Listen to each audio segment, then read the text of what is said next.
దీనికి బాబులా జరుగుతున్న ఐగుప్తిలో విష సంస్కృతి పెరిగిపోయింది. అంటే ఎలా పెరిగిపోయింది? అన్ని దేవుళ్ళ పేరు మీదే జరుగుతున్నాయి. మేళాలు దేవుళ్ళ పేరు మీదే, మత్తు దేవుడి పేరు మీదే, బలులు దేవుడి పేరు మీదే, చంటి పిల్లల్ని చంపడం దేవుడి పేరు మీదే. ఎందుకురా చంటి పిల్లల్ని చంపుతున్నారంటే ఐగుప్తిలో ఫిలాసఫీ ఏంటో తెలుసా? ఎందుకు చిన్న పిల్లల్ని చంపుతున్నారంటే పంటలు బాగా పండాలంటే ఎవరిని చంపాలంట? పిల్లల్ని చంపాలంట. ఐగుప్తిలో పిల్లల్ని చెప్తారు. ఏంటంటే అలాంటివి అంటే ఆకారాలను మొక్కితే ఇలాంటి పనులు చేస్తారంటే బేసిక్గా చేస్తారు. ఆకారాలను మొక్కితే ఇలాంటి పనులు. నిజ దేవుడు తెలియకపోతే దేనికి పడితే దానికి మొక్కితే, ఏది పడితే అది నమ్మితే, నిజ దేవుడు అక్కడ లేకపోతే నీతో దయ్యం చేయించే పనులు ఎలా ఉంటుందో తెలుసా? సాటి మనిషి అంతం కోరుకుంటావు. ఉదాహరణ చెప్తాను వినండి. రాజకీయ పార్టీలు, కొన్ని పార్టీలు పేర్లు అడగండి. రాజకీయ పార్టీలు, కొన్ని పార్టీలు గెలవాలని యవనస్తుల్ని బలివ్వడానికి కూడా వెనకాడని రాజకీయ పార్టీలు ఉన్నాయంటే మీరు నమ్మగలరా?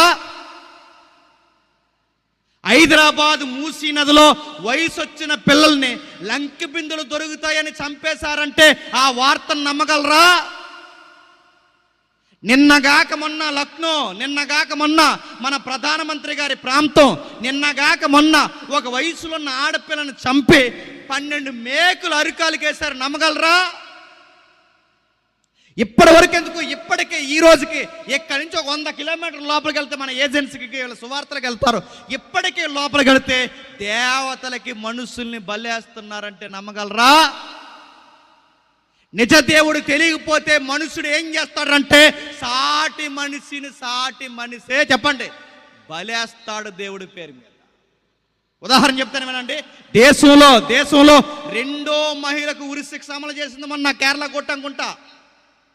దేశంలో 2వ మహిళ కేరళ కోర్టు ఏం చేసింది? ఆమెకి జడ్జిమెంట్ ఇచ్చింది. అమ్మాయికి ఏం చేసింది? అమ్మాయి ప్రియుడికి పురుగుల మందు కలిపింది డ్రింక్లో.